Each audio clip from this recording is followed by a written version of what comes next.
Bună ziua și bine ne regăsim la o nouă etalare. De această dată vom face o etalare doar în cărțile de tarot și vom cere câteva detalii în oracolul de Sibile și vom face următoarele etalări, fiecare cu cărți de tarot separat, cărțile normand separat și cărți normale separat. Astfel încât vom avea de ales între prima variantă bombonica învelită în staniol argintiu, a doua variantă, bombonica învelită în staniol auriu și cu etichetă, nici nu știu cum să-i spun, gen camee. Nu pot să vă spun denumirile că nu le știu, ale acestor bombonele.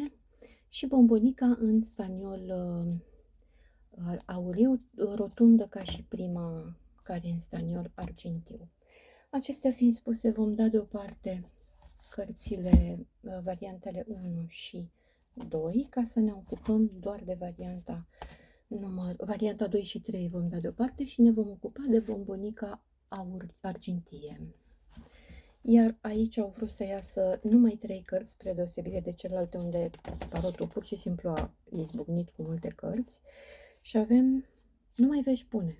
Cei de la varianta numărul 1 aparent vor avea ceva foarte nou și ceva nou, mă refer în materie financiară, din ce văd eu aici, cel mai mult, pentru că avem și 10 de monede. Deci, aparent, cineva sau mai multe persoane de la varianta numărul 1 au pus o întrebare legată de bani și oferta care va veni cu siguranță. Ceea ce văd eu din cei 2 ași pe care i-ați văzut, bâte și monede, văd că oferta va veni destul de repede, însă începutul ei nu va fi atât de repede. Probabil veți mai aștepta un punct 2 până veți începe noul job sau noua afacere. Iar acum vom începe să cerem câteva detalii în plus de la cărțile de tarot suplimentare. Wow, wow. Hai să vedem dacă mai insistă să mai iasă vreuna. Da, a mai ieșit una și este împăratul. Evident, este vorba de ceva oficial, este vorba de un șef. Văd regina de bâte, vi-l arăt imediat. Regina de bâte, regele de monede, avem regina de monede, două persoane care se potrivesc foarte bine. Este foarte posibil să fie două persoane, o pereche, poate amândoi sunt șefi sau poate lucrează împreună sau poate chiar sunt soț și soție sau iubiți, care ori sunt amândoi în zodii de pământ sau cu accent pe zodiile de pământ, ori amândoi se înțeleg foarte bine pentru că au același scop, adică un scop financiar, material, ceva de securitate. Și avem, pe lângă perechea aceasta a doua, avem regina de bâte, avem împăratul,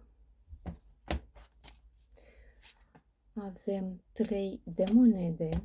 De câte ori mă uit la ursul acesta, mă gândesc bineînțeles la ursul din Lenormand, care arată de obicei un partener sau, dacă pică lângă altă carte din Lenormand, arată un alt partener în afară de soțul tău. Și avem 21, lumea.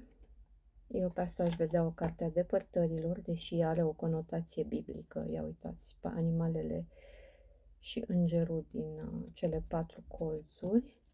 Avem 7 de monede, care mie îmi inspiră orice altceva în afară de bani. Deci acești 2 parteneri care parcă s-au întâlnit undeva departe de ochii lumii. Și bineînțeles că au și un papagal care îi urmărește, cum e și în viața de zi cu zi. Și avem și o lună,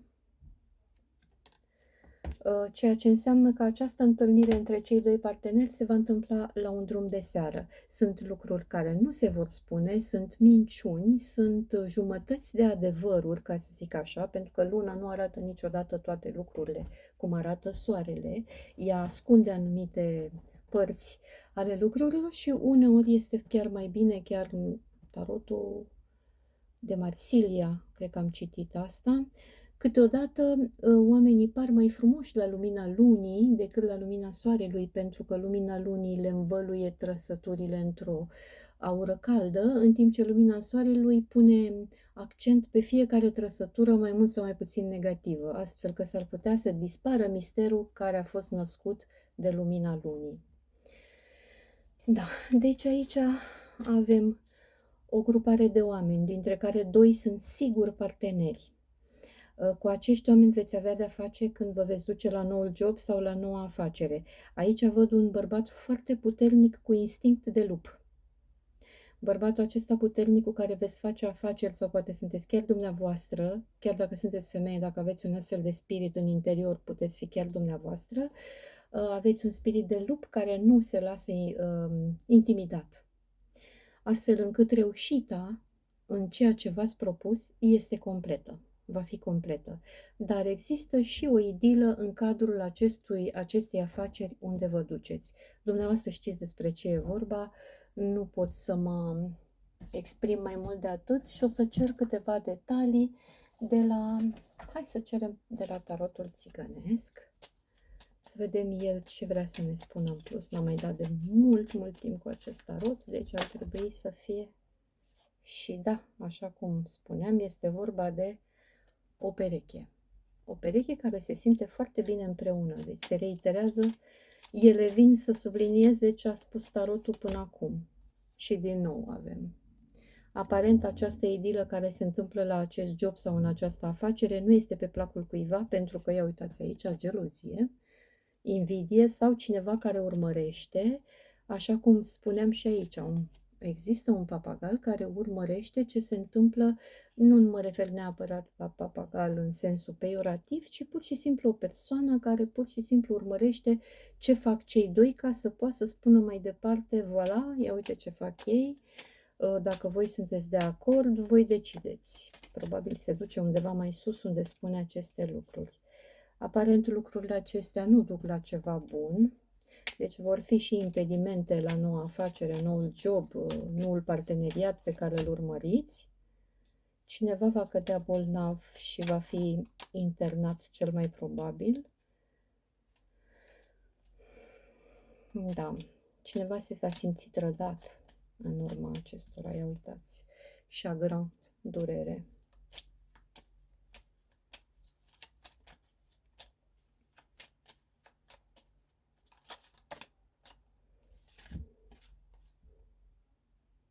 Dar avem și un mesaj care va veni oficial. Deci, dacă așteptați acest mesaj pe care mi l-au arătat și cele două cărți de tarot, cei doi ași, care arată ceva absolut nou, care va veni către dumneavoastră, care nu poate veni decât prin intermediul unui mesaj, voilà, acela va veni printr-un mail, ceva oficial în tot cazul, sau un apel oficial de la o persoană oficială. Deci totul este lucrativ, totul este bun. Atenție că la acest job va exista o idilă, nu știu dacă veți fi implicat în ea sau nu, care va aduce durerea cuiva, va exista o perioadă de spitalizare și va exista o persoană care vă va urmări acolo toți pașii pe care îi faceți, în cazul în care faceți parte dintre cele două persoane care au idila în câmpul muncii. Acestea fiind spuse, vă mulțumesc pentru atenție, vă mulțumesc pentru like-uri, pentru abonări, vă mulțumesc pentru comentariile minunate pe care le-am citit. Le mulțumesc noilor abonați că s-au abonat la canalul meu, iar celor care nu s-au abonat, pe aceea îi sfătuiesc să se aboneze pentru cazul în care consideră că rezonează cu citirile mele.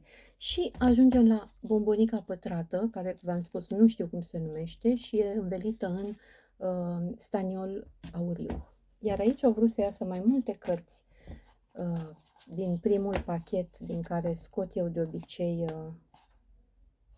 Wow, aproape toate sunt arcane majore, mai puțin 5 de bâte. Văd un concurs pe care va trebui să-l dați. Ceva care ar trebui să aducă o schimbare, vă cade moartea, un sfârșit și o schimbare.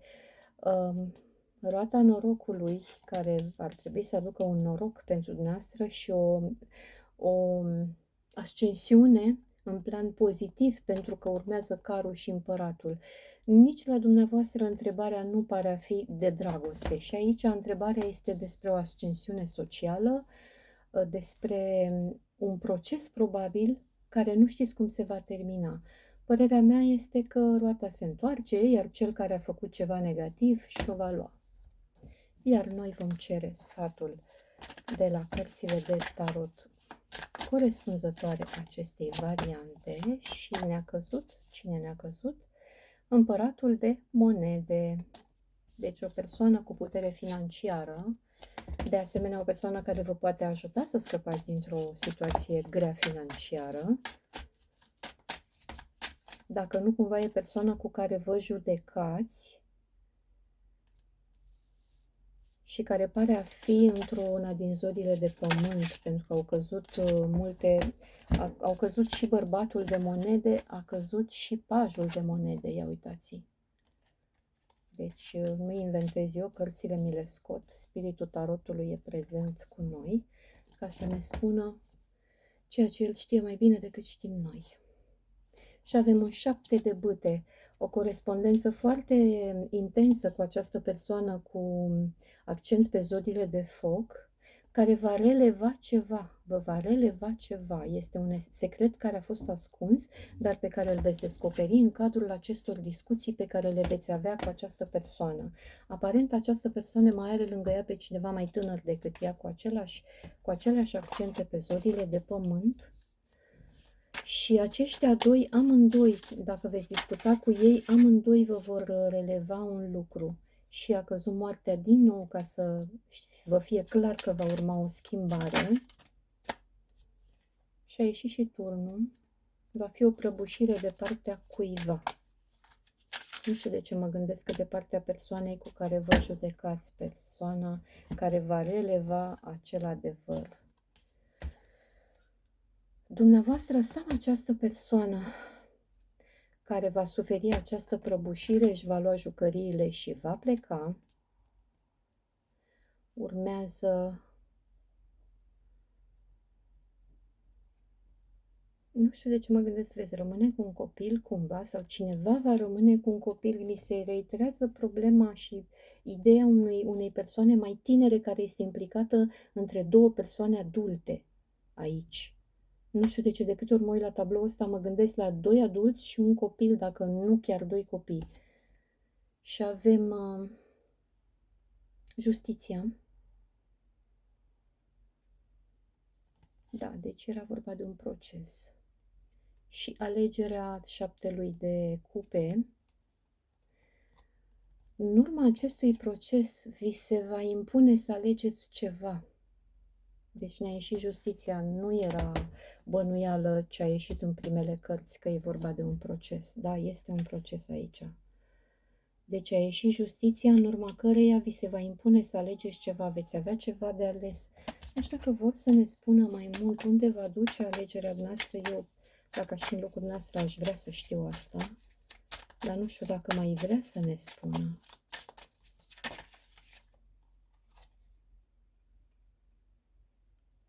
Da, alegerea noastră va duce către o casă mare și o familie fericită.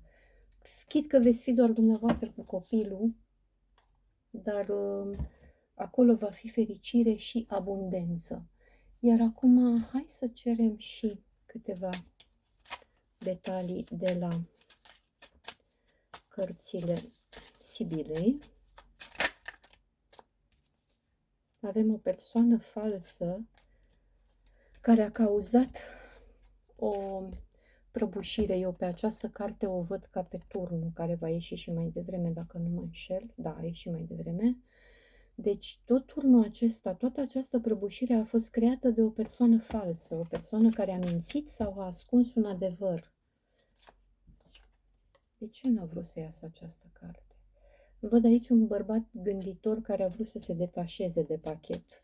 Probabil noastră știți cine este. Și acest bărbat gânditor este un dușman, aparent, sau el are un dușman.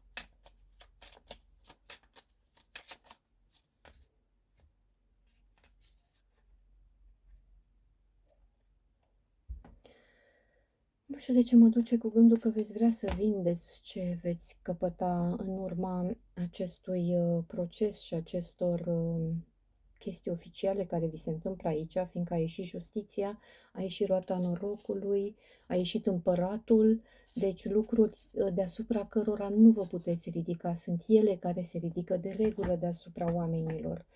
Dar mi se pare că vă veți gândi mult dacă nu cumva va trebui să vindeți ceea ce vă rămâne în urma acestui proces.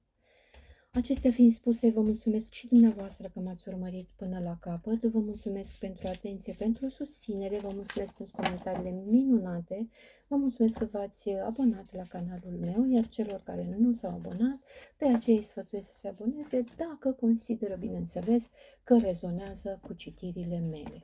Iar acum vom trece la unul din cele mai grele pachete de tarot, e greu și de mânuit și este un tarot sârbesc. Nu știu denumirea, știu doar ce nație e. Vă spun asta pentru că am impresia că odată mi s-au creat probleme pentru că am spus pur și simplu denumirea pachetului de tarot pe care îl foloseam. Pe bune, oameni buni. Adică chiar avem bombonica căruia i-am șters, deși sunt litere chirilice, deci oricum nu făceam reclamă nimănui, credeți-mă, nu câștig nimic de pe urma acestora. Avem o bombonică rotundă într-un staniol auriu. Ok, aici iarăși au vrut să cadă din tarotul original foarte multe cărți, mai multe decât la celelalte două, aproape că n-ar trebui să mai tragem nimic din tarotul suplimentar. Și aici avem o regină de monede și un rege de monede. Nu știu, nu mai țin minte la care variantă a ieșit regele, cred că la prima. Regele și regina de monede, cred că cei care au ales-o pe prima s-au gândit și la a treia, sau invers, cei care s-au gândit la a treia s-au gândit și la prima. Avem o pereche care se înțeleg foarte bine din punct de vedere financiar. Ne-a ieșit luna, din nou, deci cu siguranță, și ne-au ieșit și 3 persoane mai tinere, un rege de bâte, un cavaler de bâte, un cavaler de monede și un paj de bâte. Și mai avem și cartea învingătorului, 6 de bâte. Deci cine a pus întrebarea la acestei variante ar trebui să știe că este vorba despre o pereche care amândoi din care amândoi fac parte dintr-o zodie de pământ sau cu accent pe zodiile de pământ Taur, Fecioară, Capricorn. Aceste două persoane s-ar putea să ascundă anumite lucruri, a căzut luna fix lângă ei, s-ar putea să spună jumătăți de adevăruri, să ascundă complet alte lucruri. Aceste persoane sunt înconjurate, am senzația că aceste persoane sunt un fel de șefi, au cumva un ascendent asupra unor persoane mai tinere pe care le vedeți aici. Și este o aură de învingător. Nu știu, întrebați despre un concurs, ceva în care sunt folosiți mai mulți tineri, cineva întreabă de un concurs, ar trebui să știe că echipa lor, dacă au întrebat cumva de acest concurs, echipa lor va ieși învingătoare. Deci, nu știu de ce mi se șoptește, ca să spun așa, că este vorba de un concurs. Se face un concurs între ceva.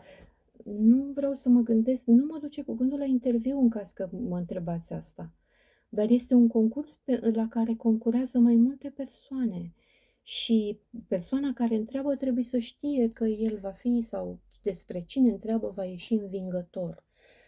Foarte ciudată, mi s-a părut cea mai ciudată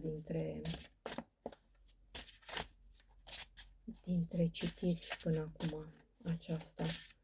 Este cineva care întreabă de lucruri care nu au mai fost până acum întrebate. Este ceva absolut nou. Așa mi se creează impresia. Nu am mai avut această întrebare până acum, dar trebuie să știe persoana aceasta că victoria este de partea lui, a ei, care întreabă. Oricine ar întreba, femeie sau bărbat, va avea o victorie. Aparent, din această... Este vorba despre o regină de spade, o femeie într-o zodie sau cu accent pe zodiile de aer, Gemeni, Balanță, Vărsător, care întreabă despre o muncă foarte elaborată pe care o face. Este o muncă extrem de gen artă, dacă vreți să spun așa, pe care o face ea. Și dacă e vorba dacă a întrebat despre un concurs la care concurează cu mai multe persoane, poate unele mai tinere decât ea ar trebui să știe că iese învingătoare. Sau poate ea își susține un copil care face această muncă. Citirea asta nu este pentru mulți cu siguranță. Să știți că aceasta vă va aduce foarte mulți bani. De ce uitați persoana asta? Nu doar bani îmi creează 9 de monede aici. Uitați-vă un pic la ea, este o carte strălucitoare, este o carte unde sunt prezente și florile, ceea ce mi-arată că multă bucurie în suflet aduce această artă acestei persoane care întreabă sau despre care se întreabă. Deci nu doar bani, îi va aduce o mulțumire sufletească și o recunoaștere, având în vedere strălucirea pe care mi-o imprimă vizibilității această carte. Deci este o persoană absolut puțin ieșită din comun comparativ cu restul, dar această persoană iese învingătoare. Aparent tarotul nu vrea să spună mai mult. Ele oricum au ieșit din start foarte multe, iar noi vom încerca să întrebăm celălalt pachet de sibile, să vedem ce vrea să ne spună în plus. Deci clar acest tiraj, această citire nu este pentru multe persoane. Mi-ar plăcea să scrie persoana care s-a recunoscut în ea, să-mi scrie în comentarii. Sau dacă vrea să-mi scrie în mesaj privat, este ok. Cineva care face o călătorie la țară unde va întâlni o persoană mânioasă. Există o femeie supărată pe dumneavoastră sau pe cineva de-al dumneavoastră undeva la țară, dacă nu cumva chiar dumneavoastră sunteți acea persoană supărată pe o pereche care va trebui să vină la dumneavoastră. Și văd o femeie brunetă implicată pe aici, probabil este cea care o instigă pe cea mânioasă, că așa mi se pare. Ia uitați-vă cum stau una. E ca și când una explică niște lucruri și cealaltă se mânie. Avem iarăși o călătorie. De data aceasta sunt 2 bărbați. Dacă nu cumva, fiind legată de celelalte cărți de tarot, este vorba de niște persoane care se întâlnesc toate într-o anume țară pentru acel concurs care se face și în acea țară unde se întâlnesc toți, în momentul în care vin toți de la drum, vor întâlni acolo o femeie foarte mânioasă care, mă rog, sparge lucruri în jurul ei, face urât, poate nu chiar așa acolo unde vă duceți, fiindcă probabil se va abține. Și există și o femeie care încearcă să o tempereze, dar nu știu ce mi se creează, impresia că femeia care încearcă să o tempereze este cea care a și instigat-o. Dar e speranță. Sunteți undeva lângă o apă. Vă duceți undeva lângă o apă pentru acel concurs. Da, este o citire mai interesantă și mai specială din tot ce am citit până acum, de câte ori citesc public. Nu mă refer la cele pe care le-am făcut particulare. Din cele publice este cea mai specială citire pe care am făcut-o. Și avem un dușman care este întârziat, un dușman care va avea o întârziere. S-ar putea ca una dintre persoanele care sunt concurente acolo să aibă o întârziere care dumneavoastră vă va aduce acea victorie care va ieși în prim plan. Acestea fiind spuse, vă mulțumesc și dumneavoastră că m-ați urmărit până la capăt. Vă mulțumesc pentru atenție, vă mulțumesc pentru like-uri și pentru comentariile absolut minunate pe care le-am citit. Vă mulțumesc că v-ați abonat la canalul meu, iar celor care nu s-au abonat, pe aceea îi sfătuiesc să se aboneze pentru că este absolut gratuit. Urmează citiri cu Lenormand și cărțile normale. Vă mulțumesc pentru atenție, la revedere!